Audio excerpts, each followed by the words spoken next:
సురేష్ కొచ్చెట్టిల్ గారు, మీ దగ్గర నుంచి నేను స్టార్ట్ చేస్తాను. సో ఓవరాల్గా ఇప్పుడు నేను చెప్పిన సినేరియోస్ అన్నీ కూడా ముఖ్యంగా భారతదేశాన్ని మోదీ 3.0 తర్వాత ఇంకా తీవ్రంగా ఇంకా మాకేమీ అడ్డు లేదు అన్నట్టుగా ఫోకస్ చేసిన పరిస్థితి ఉంది. ఒక్కసారి ఈ సినేరియో గురించి ఒక్కసారి ఓవర్వ్యూలో మనం మాట్లాడుకుందాం, మీ యొక్క అనాలిసిస్. ఇప్పుడు మనం కరెక్ట్, ఇప్పుడు మనం మాట్లాడాలంటే పాకిస్తాన్ డిఫెన్స్ బడ్జెట్ అది అన్చేంజ్డ్ గా ఉందండి. యాక్చువల్లీ చూస్తే మనకి ఓవరాల్ పిక్చర్ లో ఇట్ ఇస్ అన్చేంజ్డ్, ఇక్కడ చేంజ్ కాలేదండి. కానీ మనం జీడిపి ప్రకారం చూస్తుంది, జీడిపి ప్రకారం చూడకుండా మనం దాన్ని స్పెసిఫిక్ గా జీడిపి కాకుండా we look at the actual numbers. మీరు చెప్పినట్లు మీ ఇంట్రొడక్షన్ మీరు చాలా క్లియర్ గా చెప్పారు. పాకిస్తాన్ వాళ్ళ డిఫెన్స్ బడ్జెట్ ని ఎక్కడెక్కడో దాచిపెడుతుంది. ఇది చాలా ఎందుకంటే పాకిస్తాన్ డిఫెన్స్ బడ్జెట్ లో చాలా హెడ్స్ ఆఫ్ అకౌంట్స్ ఉంటుంది. అది కాకుండా ఐఎస్ఐకి ఇచ్చే బడ్జెట్ అసలు బడ్జెట్ చూపించారు. కానీ ఈసారి ఏం జరిగిందంటే పాకిస్తాన్ కి ఆబ్వియస్లీ ఐఎంఎఫ్ వాళ్ళ ప్రెషర్ ఉంది. ఈ బడ్జెట్ డిస్కస్ చేసింది పోయిన వారం ఐఎంఎఫ్ దగ్గర కూర్చొని ఐఎంఎఫ్ హెడ్ క్వార్టర్స్ లో డిస్కస్ చేసిన బడ్జెట్.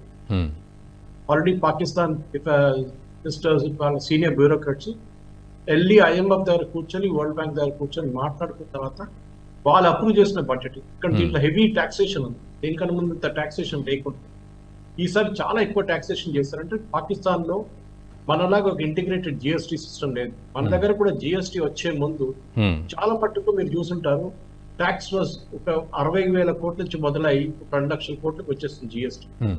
ఎందుకంటే ఎక్కడెక్కడ లీకేజ్ అన్ని ప్లగ్ చేసుకుంటూ వస్తున్నారు. ఫర్ ఎగ్జాంపుల్ మన చెక్ పోస్ట్ అన్నిటికంటే కరెక్ట్ ఉంది మన చెక్ పోస్ట్. ఎనీవే దానికి పాకిస్తాన్ డిఫెన్స్ సంబంధం లేదు, కానీ పాకిస్తాన్ డిఫెన్స్ ఓవరాల్ చూస్తే ఇదే ప్రాబ్లం. వాళ్ళు వాళ్ళ బడ్జెట్ మీద హైడ్ చేసి పెట్టారు. ఇప్పుడు ఫర్ ఎగ్జాంపుల్ మనం 24-25 తీసుకున్నాం ఈ బడ్జెట్. దాంట్లో ఇప్పుడు చూస్తే వాళ్ళ నేషన్ జీడిపి, పాకిస్తాన్ జీడిపి 1.7% వాళ్ళు ఇచ్చారు. 1.7% లో ఉన్నారన్నమాట. దానికన్నా ఎక్కువ ఎట్లా ఇస్తారని చూడాల్సిందే. ఎంత ఇస్తారు, ఎంత ఇవ్వబోతున్నారు అనేది పాకిస్తాన్ బడ్జెట్ గురించి డిఫెన్స్ లో ఉంటుంది. అది కాకుండా మీరు చూడండి 2016 నుంచి ఎట్లా మొదలైతే అప్పుడు 2.3% ఉండే, అది మళ్ళీ 2017కి వచ్చి 2.5% అయింది. 2018కి వచ్చి 2.6 అయింది. దాని తర్వాత 2018 నుంచి 2020 దాకా అక్కడే 2.6 ఉండిపోయింది. దాని తర్వాత పాకిస్తాన్ ఎకనామిక్ క్రైసిస్ స్టార్ట్ అయింది. తగ్గించుకుంటా 2.1, 2.6, 2. అక్కడి నుంచి ఇప్పుడు 1.9 నుంచి వచ్చి ఇప్పుడు 1.7.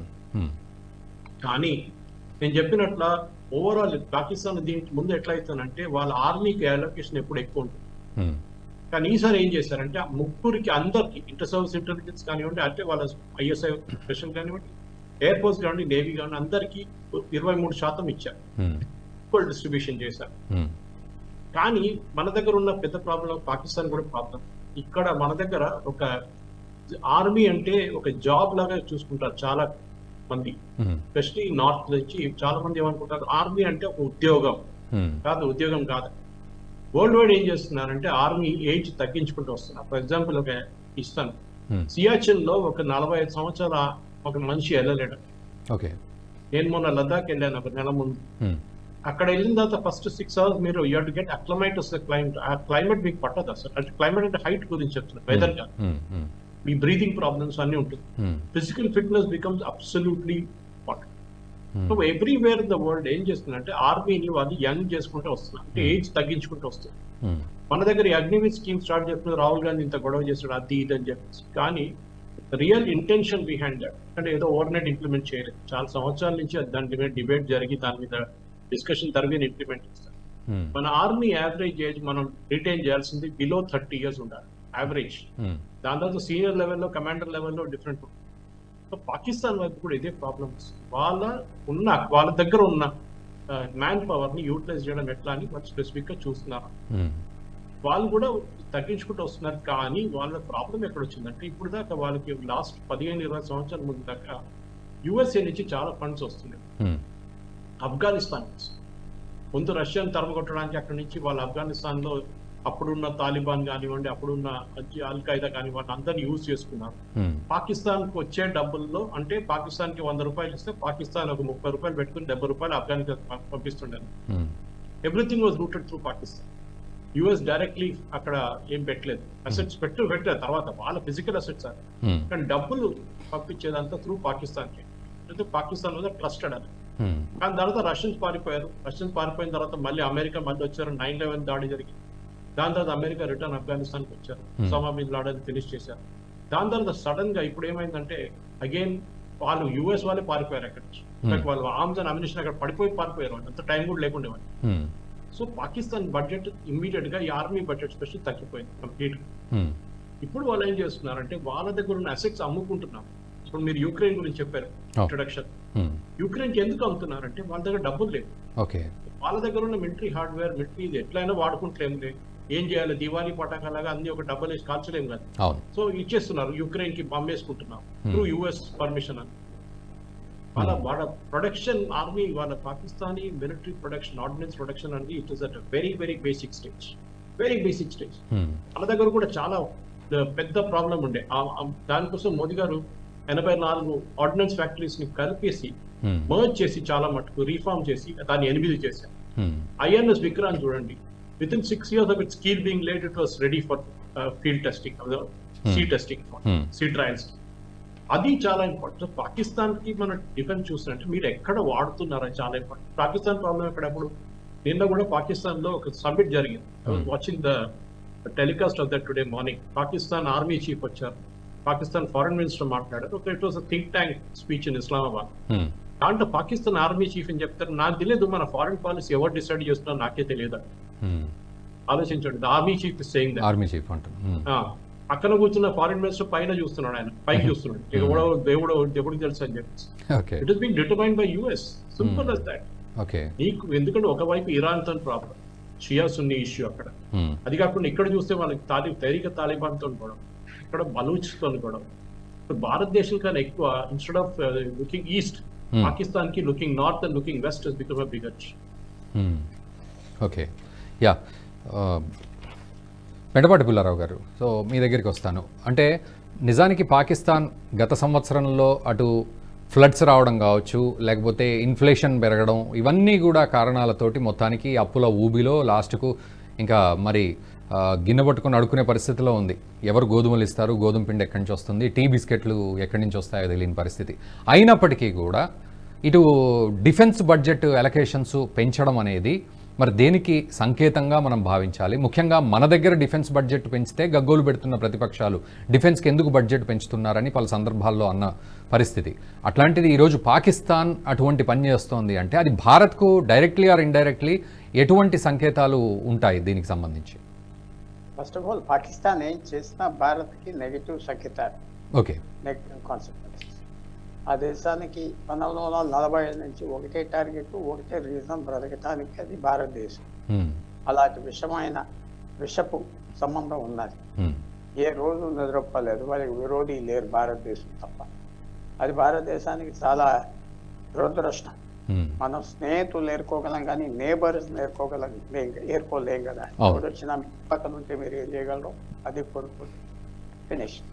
అలాగే చైనా కూడా 1951 వరకు 1000 సంవత్సరాలు మన సంబంధం లేని చైనా టిబెట్ని టేక్ ఓవర్ చేసి మన నేబర్ అయిపోయింది సడన్ 1951. అప్పటి వరకు చైనాకి మనకి డైరెక్ట్ సంబంధం లేదు, హిస్టరీలో లేదు. టిబెట్తోనే ఉండేది, మంచి సంబంధం ఉండేది, పీస్ఫుల్ సంబంధం ఉండేది. మనకి ఆ దురదృష్టం జరిగింది భారతదేశానికి. ఇది మనం కోరిన విషయం కాదు కదా జరిగింది. పాకిస్తాన్ బడ్జెట్ ఒక రకమైన బడ్జెట్ కాగితాల మీద ఉన్నది. రియల్ బడ్జెట్ ఏంటంటే చైనా ఫైనాన్స్ చేస్తాను. కనపడిన ఎవరికి కనపడింది 1960 జూఎల్ఐ Chinese prime minister last time భారతదేశానికి వచ్చాడు. తర్వాత పూర్తిగా మన చెడిపోయింది సంబంధం. 62 యుద్ధం స్టార్ట్ చేశారు. 60 ఏప్రిల్ మధ్యన 62 సెప్టెంబర్ ఎప్పుడైతే యుద్ధం చేశారో ఆ మధ్యన పాకిస్తాన్తో డైరెక్ట్ సంబంధం పెట్టుకున్నారు. వాళ్ళు పెట్టుకున్నాక వాళ్ళు ఫైనాన్స్ చేయటం మొదలుపెట్టారు. 62 మనం పాకిస్తాన్ చైనాతో పోరాడా, ఓడిపోయాం. 65 పాకిస్తాన్ దెబ్బలాడింది కదా మనతో. అది చైనీస్ ప్రోత్సాహం, చైనీస్ ఫండింగ్తో, చైనీస్ ప్రాక్సీ పాకిస్తాన్. దాంట్లో డౌట్ లేదు, అస్సలు ఏం సంబంధం లేదు. పాకిస్తాన్ మీరు చూసే బడ్జెట్, ఐఎంఎఫ్కి వెళ్తాం, పాకిస్తాన్ కొలాప్స్ అయిపోతుంది చైనా సపోర్ట్ లేకపోతే. కొలాప్స్. చైనీస్ పాకిస్తాన్ ప్రోత్సహించి నిలబెట్టించి ఈ లో ఇంటెన్సిటీ వార్ఫేర్, ఈ టెర్రరిస్ట్ యాక్టివిటీ ప్రపంచంలో అన్ని చోట్ల వాళ్ళ ఎంబసీలకి ఎక్కడది డబ్బు గొడవ చేయించడానికి, కాలిస్తాన్కి, వీడితో వాడితో డబ్బులు ఎక్కడేయాలి చేస్తున్నారు. సో మనం చూసేది ఏంటంటే కాగితం మీద Pakistan budget real hidden budget Chinese finance చేస్తుంది. చైనీస్ మీద ఒత్తిడి తీసుకొచ్చారు ఏప్రిల్ 2020. ఎందుకు తీసుకొచ్చారంటే ఈ ఆర్టికల్ 370 నవంబర్ 2019లో ఎత్తేసాక ఇంకేం చేయట్లేదు, అసలు ఏంటి చైనా కాశ్మీర్ అయిపోయింది గొడవ చేస్తే వాళ్ళు లదాఖ్లోకి వచ్చారు. పాకిస్తాన్ అల్టిమేటం లిటరల్గా ఇచ్చింది, మీరేం చేయట్లేదు, చైనా వచ్చి. సరే ఇంకోటి హిస్టరీ ఏంటంటే గవర్నమెంట్ ఆఫ్ ఇండియా తిరుగుబడతానని చేసింది, చైనీస్ ఆశ్చర్యపోయారు, అక్కడ నిలబడ్డారు. పాకిస్తాన్ ఇప్పుడు మన మీద టెర్రరిస్ట్ అటాక్స్ అయ్యి ఇంకా పెంచట్లేదంటే వెస్టర్న్ కంట్రీస్ దాని మీద అటాక్ చేస్తారు అని అప్పుడప్పుడు చేస్తూ వస్తున్నారు. సో మీరు పాకిస్తాన్ బడ్జెట్ చూసేది అది కరెక్ట్ బడ్జెట్ కాదు. చైనీస్ ఫుల్ సపోర్ట్ దేని మీద ఖర్చు పెడుతున్నారు, ఎక్కడ సీక్రెట్ ఫండ్స్ ఇస్తున్నారు, అండర్ ఇన్వాయిస్ చేసి చైనా ఇంపోర్ట్స్ వస్తున్నాయి పాకిస్తాన్, తెలియదు కదా ఏం కాదు. అది కాకుండా మీరు ఒక మాట చెప్పారు, ఇందాక సురేష్ గారు కూడా చెప్పారు, టీ దొరకదు పంచదార దొరకదు అంటే 2 పాకిస్తాన్లు ఉన్నాయి. ఒకటి అరిపేద పాకిస్తాన్ 50% జనం, 50% ప్రివిలేజ్డ్. ఆర్మీలో పనిచేసే వాళ్ళు, పాకిస్తాన్ గవర్నమెంట్ సర్వీసు. 1947లో భారతదేశం పాకిస్తాన్ వేరేవాక భారతదేశంలో జమీందారీలు రాజాస్ని అందరిని తీశారు. అక్కడ ఏం ముట్టుకోలేదు, చిన్న వాళ్ళందరికీ మాట ఇచ్చారు, ఏమీ ఉండవు, మీ జీవితాలు అలాగే ఉంటాయి. ఈవేళ కూడా వేల ఎకరం ఉన్న భూస్వాములు ఎంతో మంది ఉన్నారు, వాళ్ళ జీవితాలకు ఏమి ఇంపాక్ట్ లేదు. ఆర్మీలో ఉన్నారు. సో ఇంకో 50% వాళ్ళు జంతువుల్లాగా బ్రతుకుతున్నారు, ఎవరు పట్టించుకోవాలి, ఎవరు పట్టించుకోవాలి. అక్కడ రెబెలియన్ ధర్నాలు కాల్ చేస్తారు, పంపించేస్తారు, అసలు శబ్దం లేదు, బ్రతకటమే గొప్ప. సో పాకిస్తాన్ ఎంత ఆర్థిక పరిస్థితి బాగుపోయినా మన జనరల్గా భారతదేశంతో కంపేర్ చేయడం కరెక్ట్ కాదు. ఆ 50% జనం వాళ్ళు మాట్లాడతారని లేదు, దిక్కు లేదు, ఏం లేదు, అంతే. వాళ్ళు ఫ్యూడల్ లైఫ్ ఉన్నది. సో ఒక చాలా విశేషమైన సొసైటీ. అమెరికాతో స్నేహం చేసుకుని వాళ్ళు దాదాపు 2020 తర్వాత Joe Biden August Afghanistan sudden గా బయటకు వచ్చే వరకు వాళ్ళకి 70 సంవత్సరాలు ఫ్రీ రైడ్ ఉండేది అమెరికా మీద. రష్యాతో వ్యతిరేకంగా ఉండటం, తర్వాత చైనాతో స్నేహం, తర్వాత ఆఫ్ఘనిస్తాన్ గురించి ఆ గొడవల గురించి. పాకిస్తానే రూట్ కదా, ఇంకో రూట్ లేదు ఆఫ్ఘనిస్తాన్ రూట్.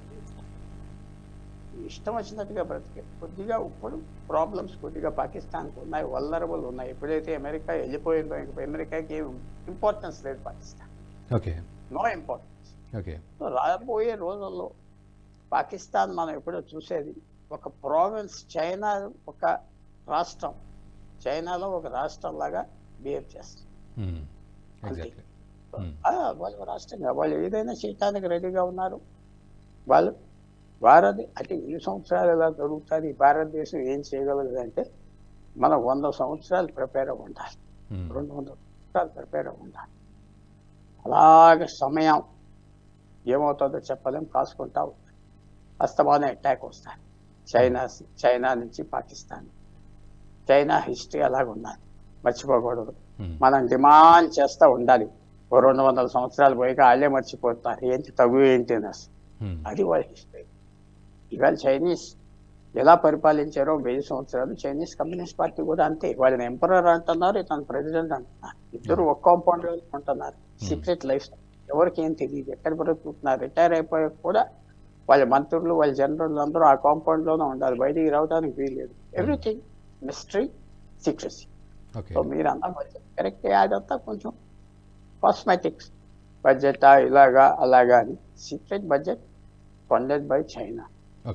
అది వాళ్ళకి లిమిట్లెస్ బడ్జెట్, లిమిట్లెస్. ఖర్చు పెట్టాలంటే అంత ఖర్చు పెట్టాలి. సో భారతదేశానికి అలర్ట్ గా ఉండాలి. ఈ బడ్జెట్ ఫిగర్స్ కాదు, రియల్ బడ్జెట్ తెలుసా. మన డిఫెన్స్ ఎక్స్పర్ట్స్ అందరికి తెలుసు, నేనేం కొంత రహస్యం చెప్పట్లేదు. భారతదేశం 2 ఫ్రంట్స్ మీద మనకి విరోధులు ఉన్నారు, సహిస్తా ఓపిక పోవాలి. ఈ 5 గ్యారంటీలు, 6 గిఫ్ట్లు, ఈ 3 అవి ప్రజలు తిని ఇవన్నీ ఉన్నాయని మర్చిపోతున్నారు.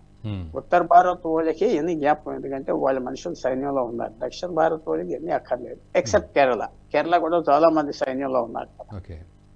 ఆ జ్ఞాపకం తెచ్చుకుంటా ఉండాలి భారతదేశం పరిస్థితి ఇది. Exactly sir, exactly. ఈ వీడియో మీకు నచ్చినట్టయితే లైక్ చేయండి, 10 మందికి షేర్ చేయండి. అలాగే కామెంట్ల రూపంలో మీ అభిప్రాయాలను మాతో పంచుకోండి. Nationalist hub group of channels ను సబ్స్క్రైబ్ చేసుకుని తెలుగునాట జాతీయవాద జర్నలిజాన్ని ప్రోత్సహించండి. ఈ వీడియో కింద ఉన్న బెల్ ఐకాన్ పై క్లిక్ చేయడం మర్చిపోవద్దు.